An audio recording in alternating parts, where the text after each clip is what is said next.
Welcome back to Hashtag Sisters-in-Law with Jill Winebanks, Barb McQuaid, Kimberly Atkins-Storr, and me, Joyce Vance. We have got a news-packed show today. There's lots going on. Our 3 topics for today include the Supreme Court, what's going on there. We'll do a little roundup for you.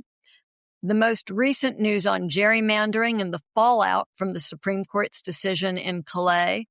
And of course, the Fulton County ballots case, where the Justice Department is still trying to relitigate the 2020 election for the audience of one, the President of the United States. Lots to dig into. But before we get there, we all need to lighten the mood a little bit these days. And so in my fantasy life, I've been trying to think, what concert would I like to go to? If I could get on a plane and meet anybody I wanted to, who would I want to see perform live? So I'm curious what ideas you have. Jill, do you want to start? Oh, God, no, but I will. That was quite the reaction. I didn't think it was such an emotionally triggering question. Well, it is because I first of all, the music I love is like from the late 50s, early 60s. But I think you want somebody who's still alive. Everybody I think of would have been, people I wish they could come back. Of course, I'd want to go with my husband because he's my favorite person. And although we don't always share the taste in music, his choice would definitely be Bob Dylan, which also was probably the first live concert I ever saw. I would have to say I want to see Bette Midler again. I love Bette Midler, and she just puts on such a great show. I saw her in concert, and I saw her in a one-woman show in New York, and she's just fabulous. She's one of my faves, so I would say her. That is such a great choice. But I really want Elvis or the Beach Boys or, all the people from that era. The Beach Boys absolutely made my list. I would so love to get to see them again. Kim, what about you? Yeah, so I've been to lots and lots of concerts in my life. I've seen most of my favorite artists live because it's just something I've always loved to do. But there's one who I've never seen live, and I have been a fan of hers literally since I was old enough to speak and therefore sing, and that is Barbra Streisand. I've never seen Barbra Streisand live. I remember when I was I must have been like 3 or 4. My mom bought me the soundtrack to the movie A Star is Born. The best version, sorry, Lady Gaga, the best remake of that movie was with Barbra Streisand and Chris Christopherson. And my mom bought me the album, and I would play it on my Fisher-Price record player. And I knew all picture the album cover. She's got the big fro, right? Yes, she's got the big afro one. Yes, she's got, and it was like magical for me. And I would have loved to see her perform songs from that album with my mom. That would have been my, dream sort of concert. But, I put on many a concert on my own for my mom with that album. God, Tim, for my very first Broadway show, when I was looking for an apartment for law school, I went to see an unknown Barbra Streisand in Funny Girl, and it was magical. So, I forgot about that. Maybe it would have to be Barbra Streisand again. Yes. Okay, now, Barb, I'm just going to say, baseball game does not qualify as a concert. Because I would travel many places to see a ballpark I have never been to. But what about music? Is there anything? I don't know if I would travel for music, but it's funny, the choices, because I too chose more of a diva than a band. I think some of our friends went to go see Adele in Las Vegas a few years ago. And that strikes me as the kind of thing, intimate, small, fantastic singing voice. I think I would enjoy seeing something like that, like Adele. I took my daughter to see Taylor Swift when she came around during the big Eras tour. And although, my sister, my daughter and friend had blast, they're having a great time. I can't tell you how happy I was not to have to go inside the stadium. It was such an ordeal. I drove her, I dropped her off. I went to the Tiger game.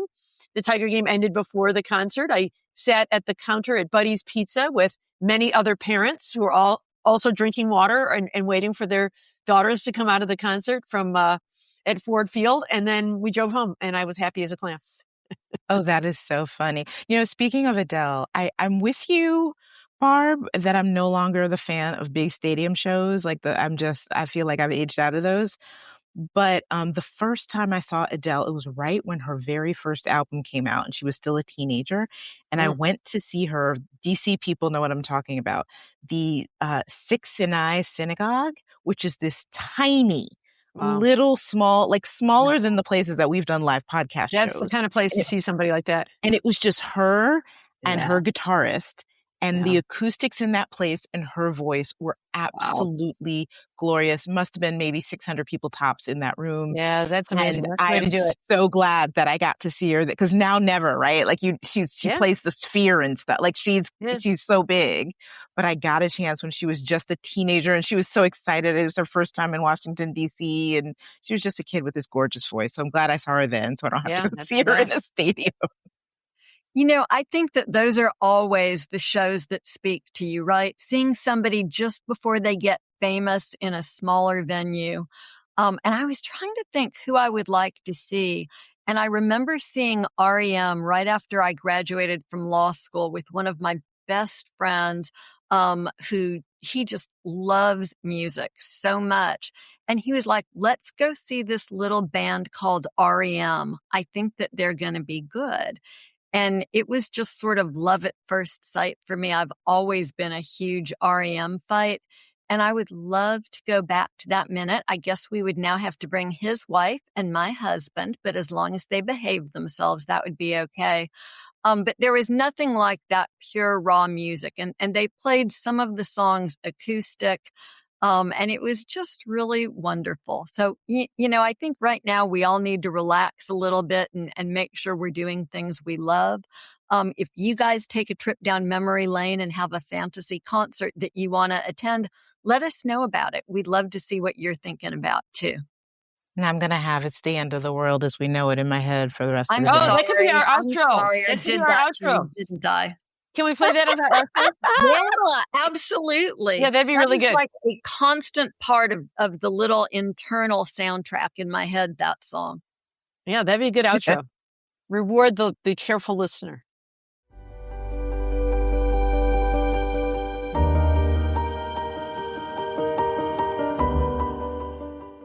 When you love seafood, you deserve the best. At the grocery store, you never know where it came from, what it might have in it, and whether it's sustainable. And even worse, you never know how long it's been sitting out on display. When it comes to our home, we need a provider we can trust, which is why we wanted to tell you all about Wild Alaskan Company. They offer the best way to get wild-caught, high-quality seafood delivered to your door on your schedule. Trust us, you haven't tasted fish this good. We always recommend them, and it's wonderful to know our listeners, friends, and families are getting the best. Each Wild Alaskan box comes with individually portioned, vacuum-sealed fillets that are easy to prep and great for any meal, whether it's quick or elevated. All of their fish are quick frozen, fresh from Alaskan waters, which helps lock in its freshness, texture, flavor, and key nutrients like omega-3s. Better yet, there are no GMOs, antibiotics, or other additives to their catch, which means it's fish you can trust. Like us, you'll love how every order supports sustainable harvesting practices and Alaskan fishermen whose history is tied to the region and its practices. Plus, becoming a member means your deliveries are flexible and at your own pace. It's an endless smorgasbord of truly feel-good seafood. I love the Pacific halibut for a tasty treat that's low in fat, high in protein, and rich in omega-3s. It's a delicious whitefish that turns savory-looking bright white when you cook it and is perfect with just a sear or a grill. But if you're feeling adventurous, it's also amazing in tacos or a curry. You need to try it all, and there are so many other amazing choices. Wild Alaskan Company is so confident that their fish is the best that they offer a 100% satisfaction and money-back guarantee, so you can try your first box risk-free. Go to wildalaskan.com/sisters for $35 off your first order of premium wild-caught seafood. That's wildalaskan.com/sisters for $35 off your first order. Thanks to Wild Alaskan Company for sponsoring this episode. The link is in our show notes.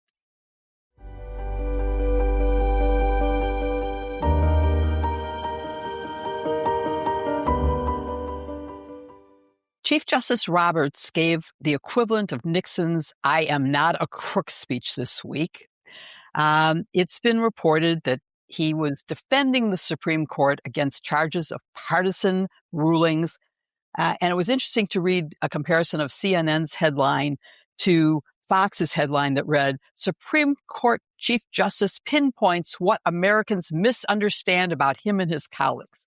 No, we don't misunderstand. But Kim, let's get to the facts. What did Chief Justice Roberts say? Where did he say it? And why did he say it?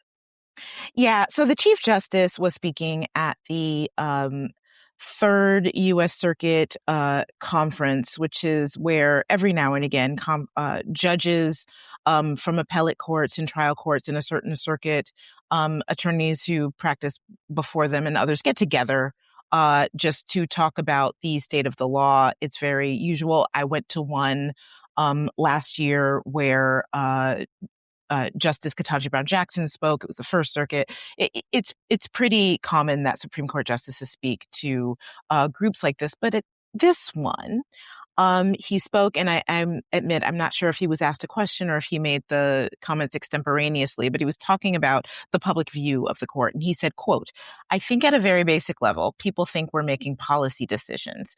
We're saying we think this is how things should be as opposed to what the law provides. I think they view us as purely political actors, which I don't think is an accurate understanding of what we do." This is one of many recent comments that the Chief Justice has made where he seems to be decrying criticism of the court while ignoring what the court is actually doing. He's made comments like this before. After, for example, the ethics kerfuffle that the court found itself in when ProPublica reported that certain justices like Justice Clarence Thomas and Justice Samuel Alito had accepted really lavish gifts without reporting them in their financial disclosure laws. The Chief Justice did not seem to, at least in any public way, chastise the justices for literally breaking the law. He chastised the public for daring to say that it was a bad look for these justices. And so I find it really gobsmacking that in, just days after gutting a vital civil rights law that this country has depended on for 6 decades, and in the midst of the fallout from that decision, where we're seeing all the gerrymandering that's going on that we'll talk about later in the show, that the Chief Justice himself would decide, that's a good time to chastise people for criticizing this court. Listen, I, as a columnist at a newspaper who writes about this court, will continue to criticize this court as long as the justices do things worthy of criticism. I am not the problem. Okay? Americans who don't like what this court is doing are not the problem. The calls are coming from inside the house, Chief. The calls are coming from inside the house. If you're going to criticize somebody, and if you're worried about the standing of this court, put the blame where it belongs. Yeah, I thought it was so demeaning because he was basically saying, you don't understand our role and what we do. And yes, I think we all understand the role and that he is misperceiving what they're doing.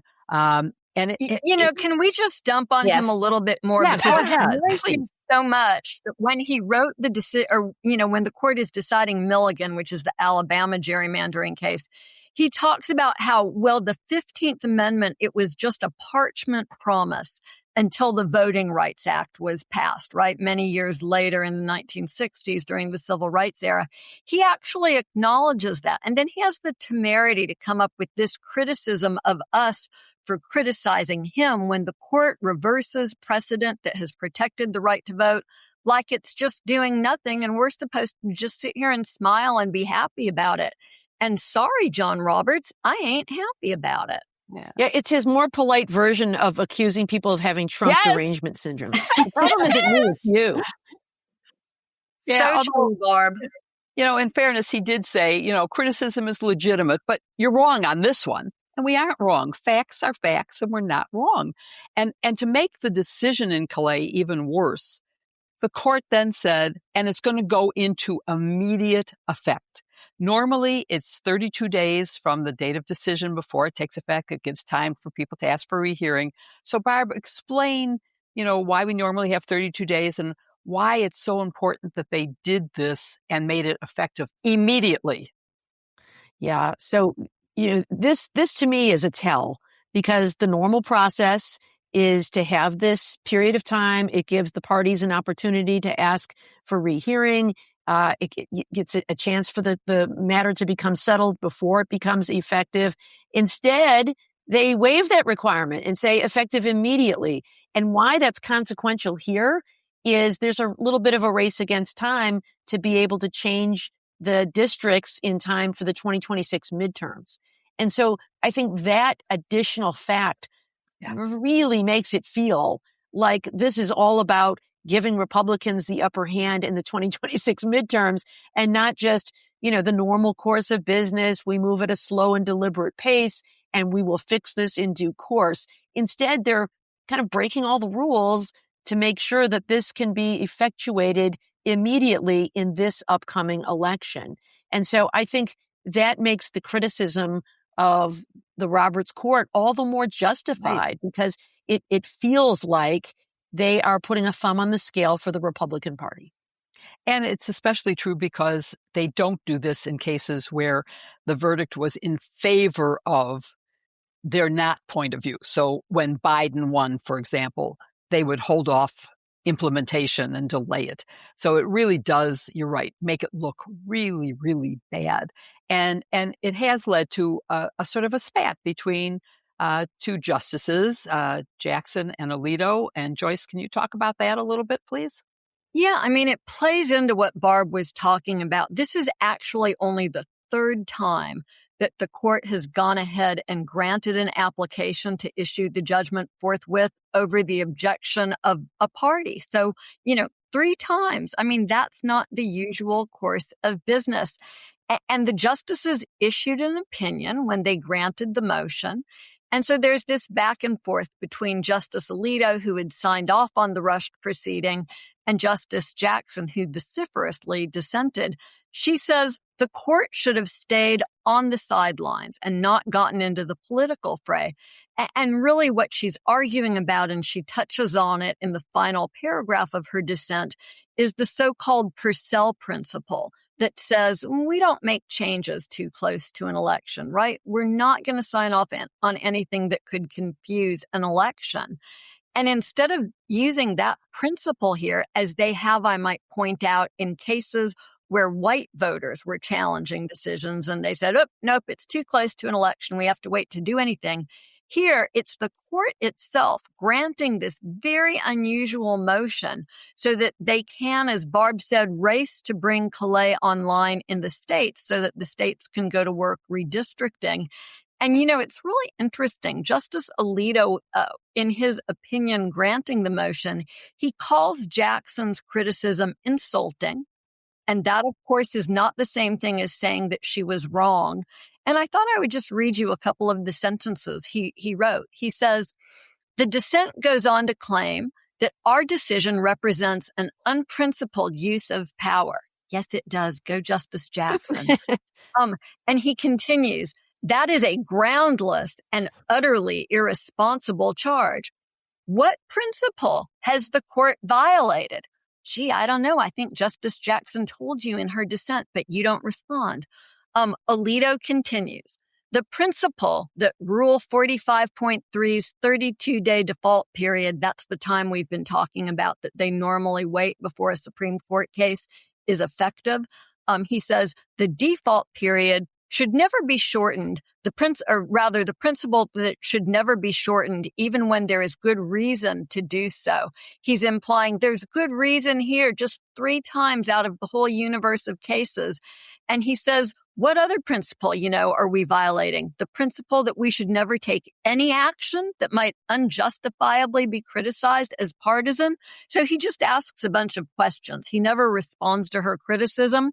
If I had the chance, maybe if I could go to a concert of my choice with Justice Alito, I would remind him that they decided that a 6-month period between their decision and an election was not enough time for them to put into place a decision that they made that said that Alabama's maps were an unconstitutional racial gerrymander, and that in Alabama, we actually elected representatives using maps that the court had said were illegal because 6 months was too close in time. But here, man, they were delighted to see Louisiana shut down after early voting had started. Alabama shut down, I think, under 2 weeks out from a primary. The hypocrisy is real here, Take folks. that, Chief Justice Roberts. Maybe that's why people criticize this court, because they look like they're doing political stuff, which is exactly what Justice Jackson was saying. You just don't do you know what really understand. I don't mean to be that ugly No, Karen. you're not being an ugly Karen. You're being an absolutely truthful Joyce. And what really grinds my gears about Alito's trying to clap back at Justice Jackson is that he says to her, well, what do you suppose we do? Force people to have an election on an unconstitutional map? She never says that. He accuses her of advocating for an election on an unconstitutional map. What she was saying, she wasn't even griping at how this is eventually going to play out. What she said was, by violating your own 32-day rule, you look like you're in cahoots with the Republicans in Louisiana.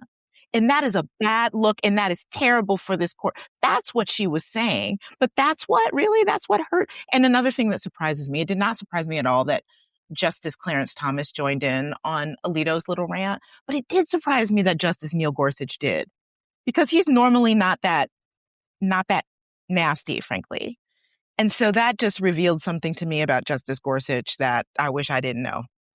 And the 32-day rule, it's there for a reason. It's so parties can ask for a rehearing after the Supreme Court renders a decision.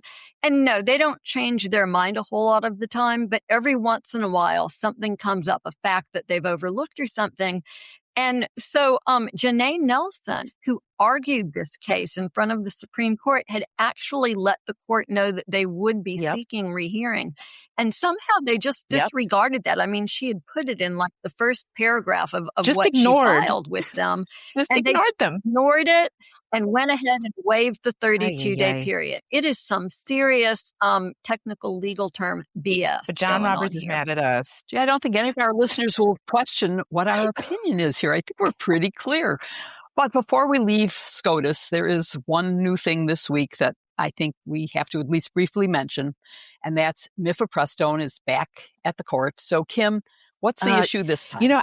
I wish we could just go back from our podcast from 3 years ago when this happened the first time and put in the same answer, but just like sub out for Texas doctors, sub out the state of Louisiana, because it's literally the same thing. So now the state of Louisiana, which has been getting on my nerves lately, I got to tell you, Louisiana, y'all need to. Louisiana. Time out. We're putting the state in a timeout. So Louisiana, it's challenging the FDA approval rules of Mifepristone, which allows it to be prescribed via telemedicine and sent through the mail to patients, challenging that, saying that it's based on shoddy science. Here's a spoiler, it's not. And that it harms the state. It potentially harms the state because of the money that it would have to pay caring for patients who suffer complications based on its administration. Another side note, the vast majority of abortions in America are carried out medically, and the complication rate is very, very low, much lower than surgical procedures. These are all. But anyway, they're suing to try to stop the drug from being mailed because it often is mailed from places like outside of Louisiana to patients inside Louisiana who need it. And again, they found a judge. In fact, they found a couple of courts. A trial court said, well, I'm going to put this decision on hold because the FDA is reconsidering it's reviewing its safety protocols for Mifepristone. That's the part, the sidebar. That's what scares me the most, is that R.F. Kennedy Jr. is taking a look at Mifepristone right now. I think that's what people should be really scared of more than the court case. But the Court of Appeals said, well, yes, let's pause the availability of Mifepristone because the state of Louisiana has a high likelihood of winning this case, which is nonsense. So the Supreme Court, Justice Alito, I will say, this was too much even for Justice Alito, who issued an administrative stay, which allows Mifepristone to still be available for 1 week while the next steps in this litigation are decided. I believe that at the very least, this administrative stay will be left in place if the parties want to continue to try to appeal to the Supreme Court. I predict the same thing will happen this time as did 3 years ago where it gets kicked to the curb. But again, I would keep my eye on the federal government, because if the FDA tries to muck with these safety protocols, that will be a much bigger deal, and that will be a lot harder to undo in court. So, yeah, I mean, I feel like this is deja vu all over again, as you said, Kim, and that it's giving me whiplash going back and forth and back and forth.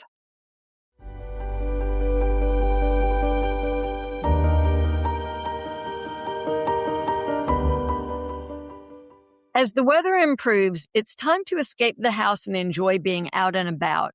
And nothing makes it easier to take on the world than looking and feeling your best. That's why it's so important to have a daily routine that gets you feeling confident and ready to embrace the day. For me, an essential part of that is using my stash of Thrive Cosmetics to put together fresh looks so my glow matches the spring sunshine. A total refresh can be as simple as amplifying your look with clean beauty from Thrive Cosmetics. Every product is 100% vegan, cruelty-free, and made with clean, skin-loving ingredients that work with your skin, not against it. And we know you'll be a huge fan of them too. I love everything Thrive. I have used the mascara for many years before they became an advertiser, and I still love them. But I also have discovered that I love their lip balm, their eyebrow tint, and their brilliant eye brighteners. Their waterproof eyeshadow highlighting sticks are made to brighten and open your eyes, giving you a radiant eye look for any celebration or any occasion, or even just for a day out shopping or doing nothing. Thrive's foolproof formula makes it extremely easy to apply and blend any of the 32 shades.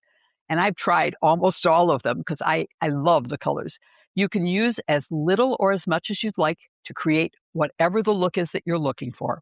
Just apply it to the inner corner of your eye to appear rested and effortless, or you can try applying a metallic shade all over your eyelid and blending it with your finger for an easy, smoky eye that steals the show. Jill, I bet when you were in school, there was a smoky eye section outside your school in the parking lot. Oh, in the playground, yes. Another thing we love about Thrive Cosmetics is that cause is in the name for a reason. Thrive not only defines luxury beauty with their uncompromising standards, but they give back too.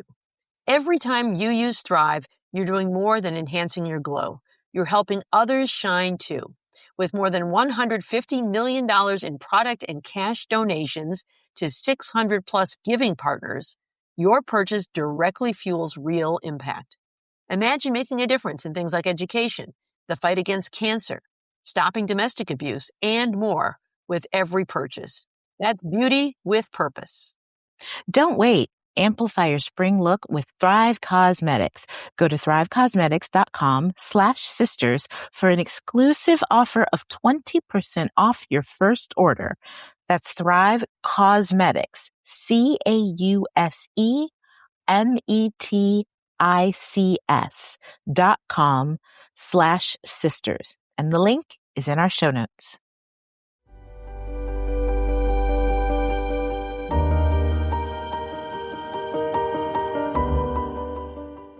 Well, this week brought elections in many parts of the country, including Indiana, where some Republican state lawmakers paid the price for opposing political gerrymandering. At the time, I cheered, good government at last in Indiana. Jill, can you tell us what happened to those GOP lawmakers in Indiana who were up for re-election? I surely can. And my co-author of my YA book is an Indiana native and was a poll watcher and kept me informed all day. Basically, what happened, although Indiana is a very red state, the legislature refused to abide by Donald Trump's orders and did not gerrymander the state. And he was outraged. He went on a revenge tour and said, I'm going to make sure that you don't get, you will get primaried and you're not going to be elected. And in Tuesday's primary, he pretty much succeeded. About half of the Republican legislators who had not gone for a gerrymandered state were defeated. And so I guess he was pretty successful in his efforts. And so we're going to now probably see a redrawing of the maps, not before the midterms, but maybe. I mean, and there's going to be pressure throughout the South, through all the red states. They're going to be afraid that if they don't do as he's asking, that they too will get primaried and lose. So we could see a lot more gerrymandering from the red states. This is so whacked out to me. Regardless of which party you're on, it strikes me that what is fundamentally important is good government, and that voters choose their elected representatives and not vice versa, right? Where we position people in certain little districts so that we can entrench people in their roles. And now, of course, as you say, after Callais, President Trump is pressuring all these other states to put together new districts, to gerrymander, so that he can gain more and more seats in Congress. We're even doing this in a year that is not part of the decennial census. It used to be every 10 years you look at population shifts, and that's when you redraw these maps. And so, Joyce, does this result in Indiana seeing defeat for these Republicans who stood up for good government suggest that crossing Trump and party loyalty is going to be what matters most for lawmakers going forward? I mean, I think that's the moment we live in, right? That is the status quo ante until the Trump fever dream breaks. And, you were talking about these late in the decade redistrictings, which is such a key point here. I mean, this is not normal. I think everybody understands this by now. We get a new census with new data. State legislatures go to work and draw new maps, and those maps stay in place until the next decennial census when new maps are drawn, right? That's the normal course of business. So when you see these maps being drawn, and you'll recall this started with Donald Trump making the demand that red states draw new maps so that they could have more safe seats in Congress, because Donald Trump can actually read the polls and he knows he's deeply underwater going into the midterms. So Texas and other Republican states start to deliver, and that starts the race to the bottom that ends up here.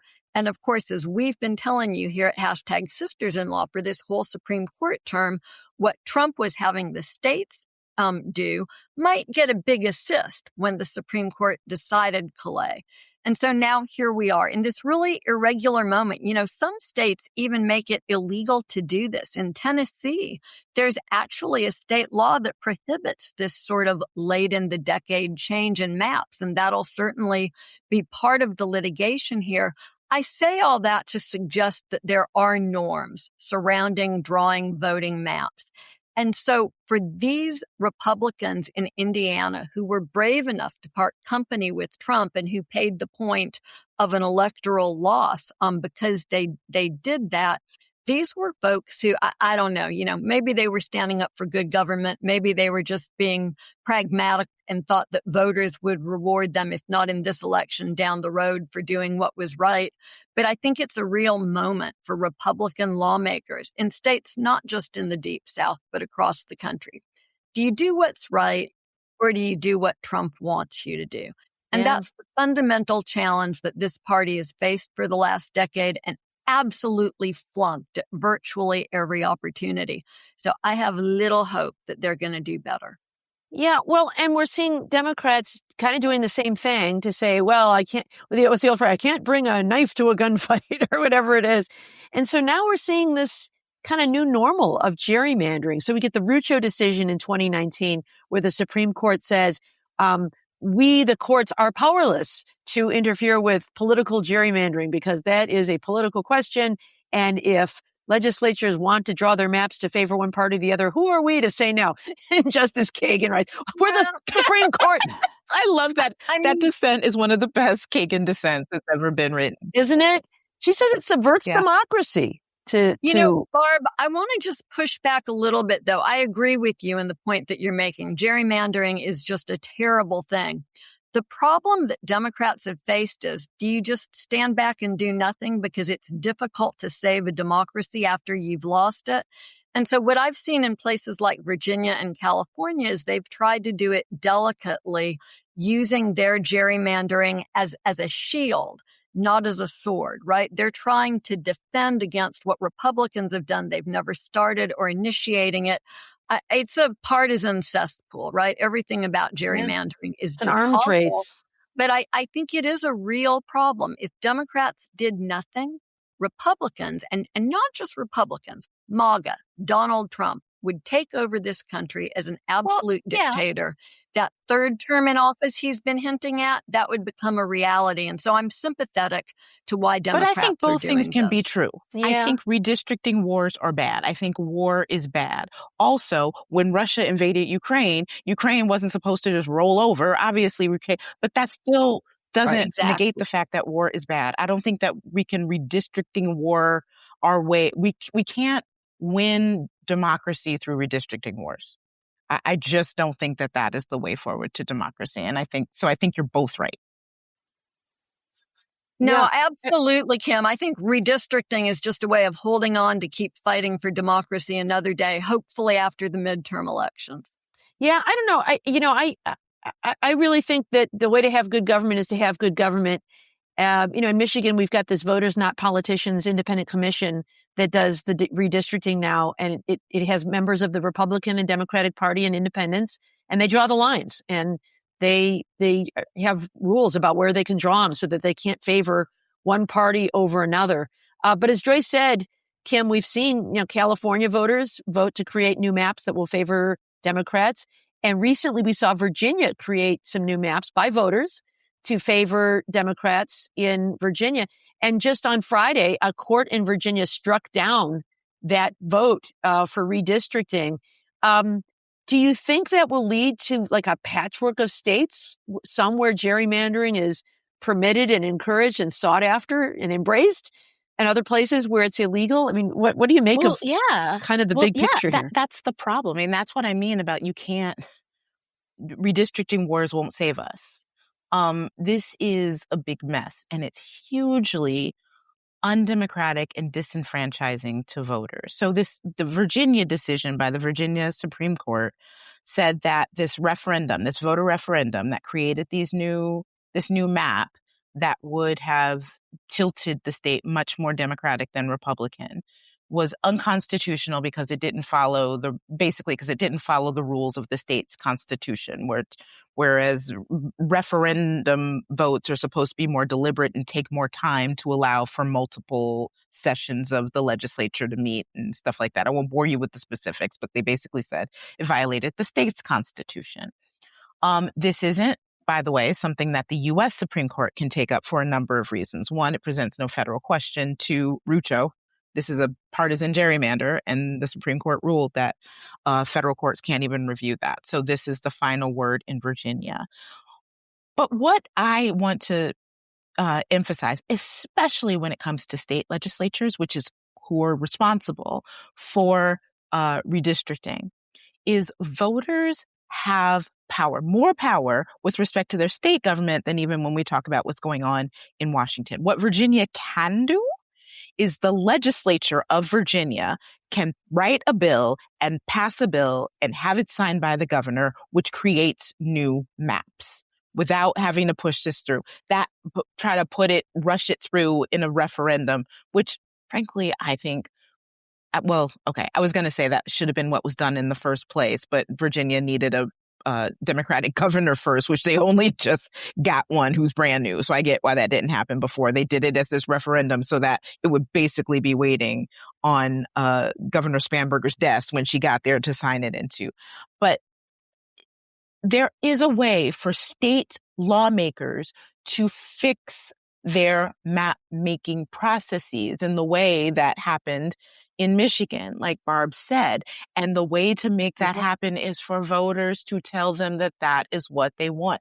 Then you can't have the president bullying people because it's up to the members of the state. You don't just have to rely on him being able to strong arm Republicans in states. You can say to your friends of all ideologies, say, look, we may disagree on policies and who was right and who was wrong. But one thing we can stand together and say that gerrymandering is anti-democratic, that is not the way that this is supposed to work, and demand that your state lawmakers do the right friggin' thing. I mean, I'm so frustrated at a lot of states. I do believe that in a lot of sense, and I hate beating up on Democrats, but I think that there has been a lack of urgency in Democrats in state and federal government to deal with this issue. They all think, oh, well, we're going to do the right thing and the Constitution is on our side. And that's all well and good, but you still got to roll up your sleeves and you got to do that fight for the Constitution. You got to do what is right to protect your voters' rights. And that is what has been lacking. People have just sort of been sitting back and waiting for, Republicans just to self-implode or something, which maybe they'll do, but they're going to take the Constitution down with it. And they're going to take voting rights down with it. And they're going to take other civil rights protections down with it. So, I mean, do what is in your power to do rather than just playing defense and drawing your own gerrymandered maps when the Republicans do theirs. Take affirmative action to protect our democratic processes without getting to a crisis point before doing it and having to play catch up. It's going to be a lot harder now for Virginia to pass a fair map than it would have been before if you did that in the first place. So that's why I feel like I'm just griping this episode.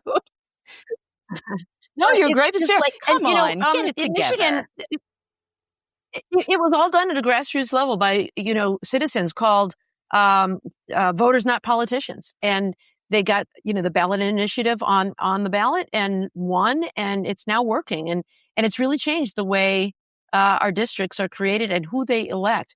Well, let's wrap this up by just talking about what we just saw happen in Tennessee. So we've talked about a lot of states. Now there's new district maps signed into law in Tennessee. And remember what happened in Callais in Louisiana was an effort to describe these new maps as long as they're political, they're okay. And if you're going to prove race, you can't just show an effect on the voting rights of majority minority districts. You have to show an intent to discriminate. And now here we are in Tennessee. Jill, what happened in Tennessee, and do you think their maps are going to be constitutional? I promise I'll answer that question, but I didn't get to weigh in. And I agree with Joyce that we Democrats have to stand up and do something. We cannot keep letting Texas redistrict and do nothing. And I think Virginia can. I don't know if they can do it before 26, but they certainly can before 28. They can pass within the constitutional standard of the Virginia Constitution new maps. And Illinois has been trying. I'm on the board of the Better Government Association, which has been fighting for fair maps, is what we call it here. Independent commission appointed map drawing, which is ultimately the right answer. But in the meantime, if the Republicans are going to keep doing this in a way that undermines democracy, then we have to at least make it a fair fight if we don't have a fair map through independent stuff. So Tennessee, you saw that Louisiana immediately took Callais and said, okay, primary's off, even though it was already underway, early voting had started, it's off. And the first state to pass a new map under Callais was Tennessee. What they did was what we've talked about before. They cracked Memphis, which was a majority-minority district, the 9th district. They cracked it into 3 separate areas and assigned them to 3 different white districts so that the black vote is totally diluted and now without any power. And the governor has signed it. It's a done deal. That's what happened. And so you have Memphis no longer as its own district, even though it is clearly any fair map would have left it as a district. So it's absolutely absurd. They have now made 100% of the districts in Tennessee as Republican. And of course, that isn't how the state is divided. And it's threatening the only Democrat in Congress from Tennessee, Steve Cohn, will be in. But The NAACP has already filed an emergency petition to undo this. So we'll have to probably wait a little bit to analyze their motion and go forward. Maybe next week we can talk about what happens with the NAACP motion. I think if there's a case to show that there's intentional racial discrimination, this might be it. For sure. This is like Don't forget our unbelievable. Don't forget our Venn diagram is the same. I'm not as optimistic. Yeah. You know, Alabama just wants to say, hold my beer to Tennessee. I saw the Speaker of the House in Alabama this afternoon said he hoped that the courts would overrule the 15th Amendment. Oh, oh boy.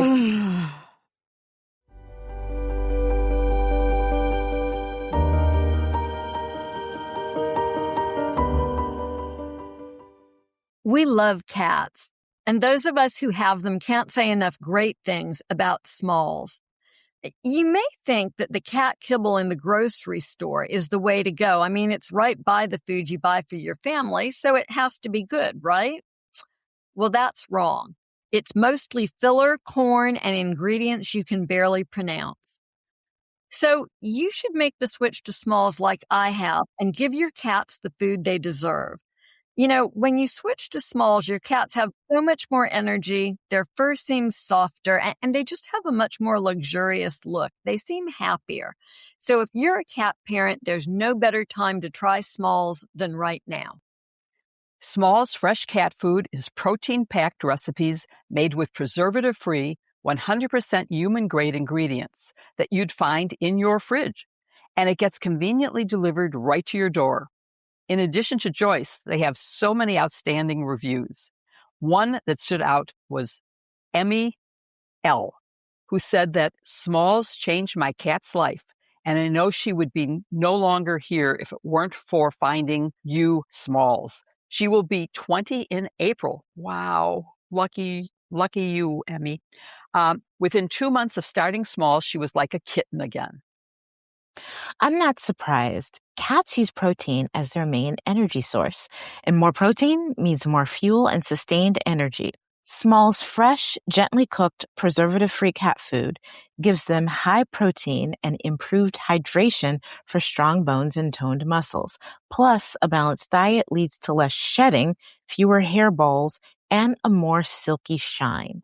Even better, lots of the nutrients in Smalls food are digestible, so less junk comes out on the other end, if you know what I mean. That means less cat-created odors, and that's something we can all appreciate. Kim, I'm so glad you were assigned to read that line.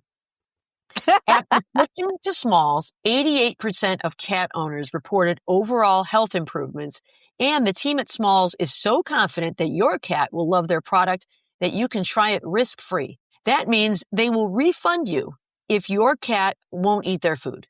So stop serving your little carnivore a bowl of processed shortcuts for a limited time. Because you are a hashtag Sisters-in-Law listener, get 60% off your first order, plus free shipping and free treats for life when you head to smalls.com/sisters. One last time, that's 60% off your first order plus free shipping and free treats for life when you head to smalls.com/sisters. The link is in our show notes. I don't know who wrote that line, but I'm going to start calling my cats little carnivores from now on. Best line ever in an ad, hands down. Come here, my little carnivore. Little carnivores. Come on. Time for dinner. Eat your Smalls.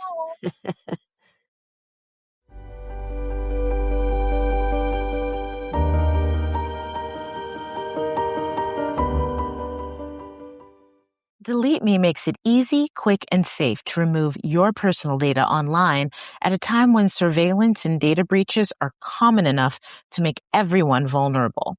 With so many threats out there, you need someone in your corner, and Delete Me does all the hard work of wiping you and your family's personal information from data broker websites. It's not just a passive service. Delete Me sends you regular personalized privacy reports showing what info they found, where they found it, and what they removed. Once you see how much is out there, you'll be really glad that you signed up. But they don't stop there. Delete Me isn't just a one-time service. It's always working for you by constantly monitoring and removing the personal information you don't want on the internet. Consider it like your personal warrior, protecting your data, autonomy, and privacy. Even if you're not a public figure, in the internet age, all of us are potential targets for malicious actors, blackmailers, and worse. Especially if you have minors or children in your family, Delete Me is a must. Once we got started with them, the peace of mind was such a relief. I trust them to protect me, my sisters, and my loved ones, and I know that they can help keep you and your family safe too. The New York Times Wirecutter named Delete Me their top pick for data removal services. And they did that for a reason. So don't wait. Take control of your data and keep your private life private by signing up for Delete Me. Now at a special discount for our hashtag Sisters-in-Law listeners, get 20% off your Delete Me plan when you go to joindeleteme.com/sisters and use promo code SISTERS at checkout. The only way to get 20% off is to go to joindeleteme.com/sisters and enter the code SISTERS at checkout. That's joindeleteme.com/sisters, code SISTERS. And you can check out the link in our show notes.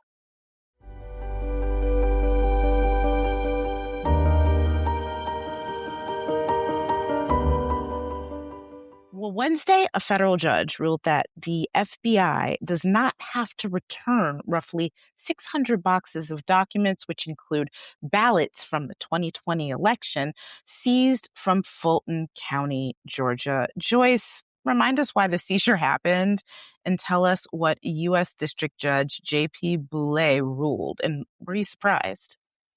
Yeah, so, it's pretty crazy, right? We're still relitigating the 2020 election after a bunch of judges said that Joe Biden was, in fact, the winner. But here we are. So we all know, I think, what happened. Just in brief, the FBI got a search warrant based on facts that absolutely did not amount to probable cause to seize ballots and election records. But they got a federal judge, a magistrate judge, to sign off on it. It's sort of weird because even if there was a crime that had occurred here, and there's no evidence that suggests that there was, it would probably be out of the statute of limitations at this point. The statute is 5 years. The election occurred in November 2020. Even if there's a little bit of a grace period, here we are in May of 2026. So the whole thing is sort of sketchy to begin with. But a judge lets DOJ get the election records, and what happened this week was a judge declined to require that they turn them back over to Fulton County. Fulton County had asked for that, and it's a little bit, I want to be clear here, everybody has a copy of the records. The battle is over who gets to keep the originals.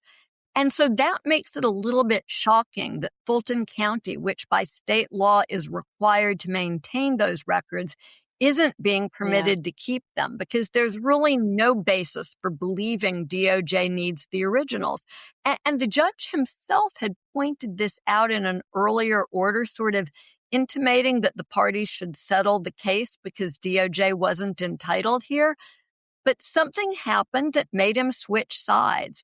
His technical decision was that the county didn't meet the 4 factors in what's called the Ritchie test, the test that courts use here. But, come on, man, the first of those factors involves the legality of the seizure. And sure, technically a judge signed the warrant, but this is the worst search warrant affidavit I have ever seen. And although the judge relies on 11th Circuit case law that says almost always if the government has a warrant, that's enough, there's still a little bit of room in there, right? The 11th Circuit has recognized, I think the language in the case is that the vast majority of subjects of search warrants have not experienced callous disregard of their constitutional rights. But this case, I think, is outside of that vast majority. And so I thought the ruling was very surprising. It was for me, too. Especially by this logic, like anybody, the FBI can go into any elections office, basically, and do the very same thing so long as they find a judge willing to sign a warrant. So, Jill, Judge Boulay did save a little bit of room in his ruling to criticize the FBI. What did he say, and what did you think about that? So, yes, it was at least not a total victory. I'm going to read you part of what he said. He said, the court acknowledges that the events leading up to this case are, in a variety of ways, unprecedented. And he added that the affidavit and the seizure in this case was certainly not perfect.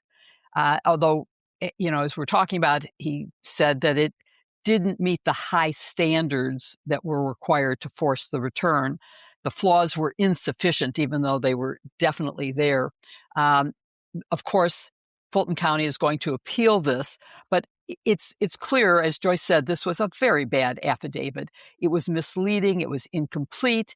It left off things like innocent explanations for some of the things they alleged were irregularities that probably weren't really irregularities. And they knew that these things weren't so evil, and they just didn't include it. They left it off. And so that was all part of his opinion, criticizing the FBI, which well deserves it. And so there is some chance maybe that the appeal will be successful and they will get it back. They do have copies, but this is another way of Donald Trump demeaning state control, making people unsure about the control the states have and how legitimate elections are. And Barb, I want to get your reaction to the ruling, but also weigh in on how it seems the FBI is increasingly using its power to target election-related agencies and people leading up to the midterms, right? I mean, I think something that happened in Virginia, again, Virginia's getting on my nerves too, is a good... Put him in the timeout with Louisiana. I know. Something that happened in Virginia that really shows the FBI acting in ways that I can't remember them acting. Yeah, it really bothers me because certainly there was a time when we would presume regularity with the FBI and the Department of Justice, and that if they were executing search warrants and seizures, there must be something we don't know. And so give them the benefit of the doubt and wait for it to shake out and let's see what it is. They've really lost that benefit of the doubt, in my view. I mean, especially because these records relate to the 2020 election that are coming out of Fulton County. I can't imagine there's any criminal investigation that is still within the statute of limitations that they could be looking for there. So that really strikes me as simply an effort to regurgitate the false narrative of election fraud. And now we've seen in Virginia, again, under ordinary circumstances, I might be willing to give them the benefit of the doubt. But this week, on Wednesday, FBI agents executed a search warrant at the offices of a state senator in Virginia. She is a very powerful Democratic senator named Louise Lucas, and she was instrumental in this push to get voters to choose new maps in Virginia. So is it just a coincidence that she is the subject of a search? We don't know a lot about it. The reporting is that it's related to corruption and bribery relating to her marijuana dispensary businesses. Maybe that is all true, but I can't help but notice the timing coincides with this effort to delegitimize the rewriting of these maps. And so attacking her would be a very convenient way to do that. And so in any other time, I might not be so suspicious. And this time I'm very suspicious.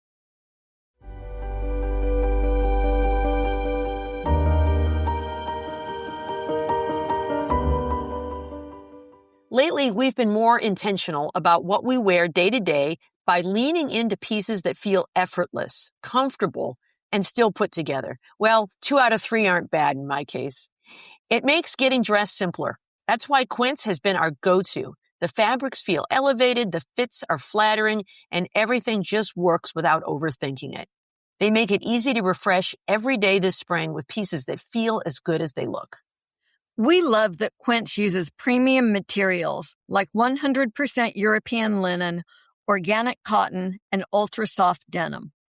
More importantly, everything is actually affordable, and that matters a lot right now. Everything at Quint is priced 50 to 80% less than similar brands because they work directly with ethical factories and cut out the middlemen. So you're paying for quality and craftsmanship and not for brand markup. Quince's lightweight linen pants, dresses, and tops start at $30, and they're effortless, breathable, and easy to wear on repeat. The cashmere is so cozy on rainy spring days. And once you get inside, everyone needs Quince's washable stretch silk blouse. The material feels amazing, and the style is perfect for relaxing at home or taking care of business. There's nothing better for looking your best. And one thing I really like about it, too, is that it travels really well. It packs, and you can basically pull it out of the suitcase and put it right on. And now that summer is coming up, the ultimate workout motivation is new activewear, like the micro ripstop mid-rise hike shorts from Quince. You can refresh your everyday with luxury you'll actually use. Head to quince.com/sisters for free shipping on your order and 365-day returns. And we have some good news. Quince is now available in Canada, too. That's QUINCE.com/sisters for free shipping and 365-day returns. Again, quince.com/sisters. The link is in our show notes.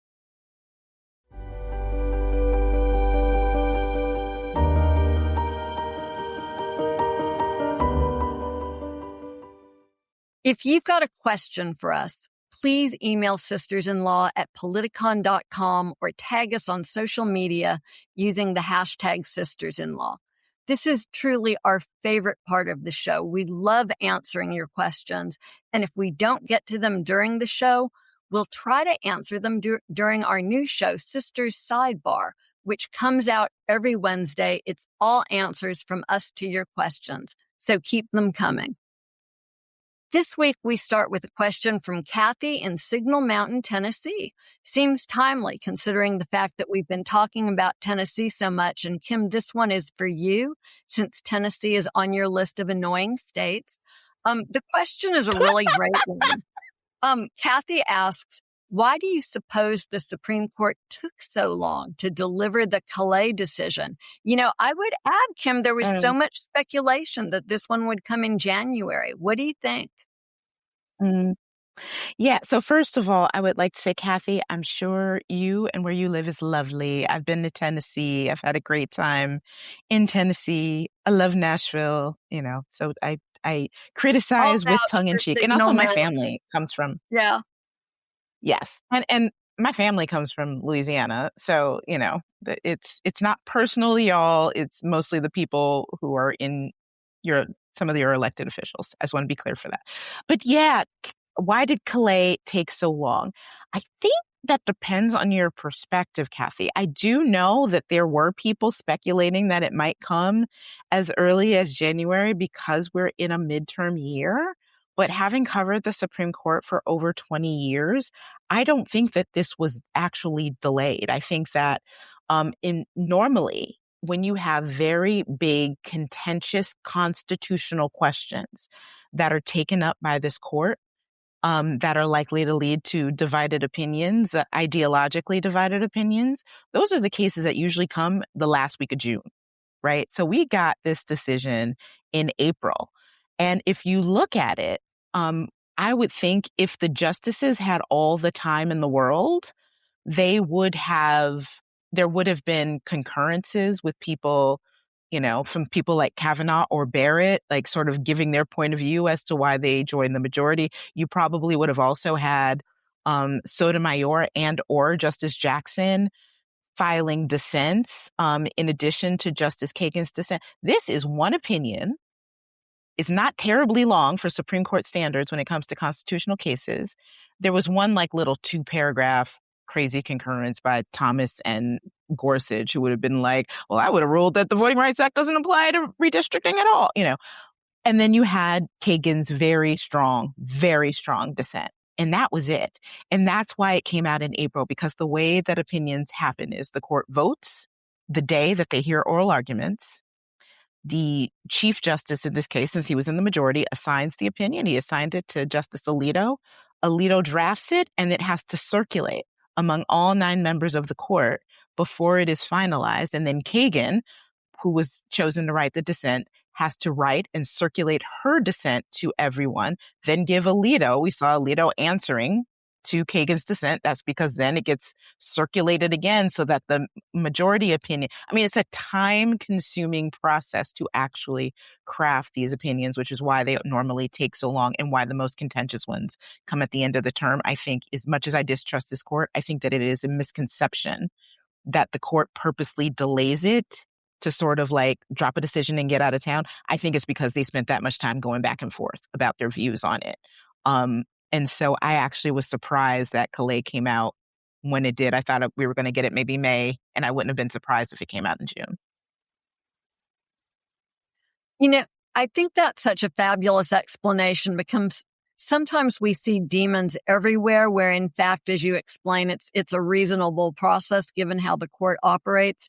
So I find that to be a super helpful answer to a very interesting question. And we have another one that perhaps hints at the same sort of a process. Jill, this is a question for you from Sean. This is just some straight up civics education here. Can the president, Sean asks, fire or replace the vice president? Actually, that's a very easy question to answer. It is not a power that is given to the president. So no, he cannot. The vice president is actually elected to office. He's chosen to run on the ticket with the president by the presidential nominee, but he's on the ballot and he is elected. So the only way to remove him would be by resignation, as happened with Spiro Agnew, Nixon's vice president, because he got charged with a felony. There you go. And so he resigned. And then, of course, so did Nixon. Or it could be through death, or it could be through an impeachment process. But even though the president doesn't have the power, he does have the power to give him assignments or to fail to give him assignments. So he can make him basically a ghost or a shadow of a vice president with no duties, and could in a way either sort of make him useless or force him to resign because it's just a horrible situation. But no, he can't remove him in any other way. Thanks.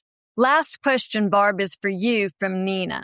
And she asks, I'm concerned about prediction markets. Me too, Nina. I'm glad you asked this question. She says, are the crooked politicians using them to line their pockets? And what Yeah, can I be think done? this is such a great question, Nina. I'm sure our listeners know, but for those who don't, these prediction markets like Callais and Polymarket allow anybody to place a bet on all kinds of things that may or may not happen in the world. They can be political events, news events, cultural events, sporting events. So you could bet on when will the war in Iran end? Will it end before or after a certain date?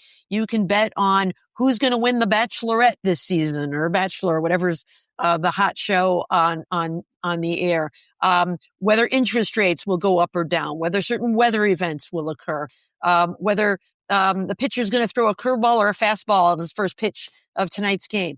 And what's so dangerous about it, of course, is unlike games of chance where you're just rolling the dice and nobody knows in advance which way it's going to come up unless the dice are loaded. And that's the thing too. Here, there are people who can control these outcomes, right? The date the war will end. There are people on the inside. And in fact, somebody was charged who was a participant in the attack and kidnapping, capture of Nicolas Maduro in Venezuela. One of the military members who participated in that bet $400,000 that would happen. And guess what? He was right. So that's the worry about it. I do think there are things we can do right now, even without any changes in the law. There could be fraud charges brought for people who are defrauding the market by making claims that they know are fraudulent. But it seems to me the biggest threat is for government officials who know what's actually happening in advance, as they have to in some situations, to place bets and make money on these things. I think a basic thing we should do is to prohibit all elected officials in Congress, in the White House, other officials who serve in the executive branch from engaging in any placement on these prediction markets. I guess the judiciary, I would add to that. I think the wrinkle is family members. Because even if the officials themselves aren't, if they share information with a friend or a family member, that can be very difficult to prove, but they could still, place these bets and share it with their insider. So, it's kind of like insider trading, the way we see for board members and others, which is to prohibit them from engaging in certain transactions. So I think it's not foolproof, but that would be a start.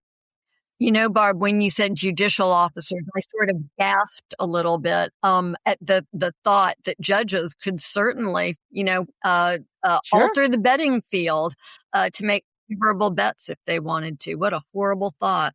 Yeah, I would actually advocate for legislation that limits the subject matter of what these bets can be taken on. Like if it's public policy things where it would only invite public officials or judges to be put in that position, I mean, that would seem like that there's a strong policy objective in guarding against that, for the same way that you have rules regarding corruption or conflict of interest for public officials. So I would hope that we would get that in a perfect world. We would have a legislature that would be responsive to such things. I am a fan of the Kim Atkins plan. It's the most sensible thing I've heard on My this imaginary topic. world is so nice. And there is no Virginia and there's no Louisiana in it. No, they're there. They just have better leaders. Okay. I'll go with that. I'll accept that. Thank you for listening to #Sisters-in-Law with Jill Winebanks, Barb McQuaid, Kimberly Atkins Store, and me, Joyce Vance. Don't forget to pick up #Sisters-in-Law merch and other goodies at politicon.com/merch. We've got some cool stuff right now. And you can also check out our new companion podcast, Sisters Sidebar, on Wednesdays. Please show a little bit of love to this week's sponsors: Wild Alaskan Company, Thrive Cosmetics, Smalls, Delete Me, and Quint. The links are in our show notes, and please do support them. They make this show possible. We'll see you next week with another episode. #Sisters-in-Law. Paul Lind. Oh, Peter Marshall? I want to be Paul Lind. How old do you think I am? Oh, come on. Hollywood Squares, they were all bombed. Hollywood Squares. What was it? The dude with the puppet. Wasn't he on it? With the Madam puppet.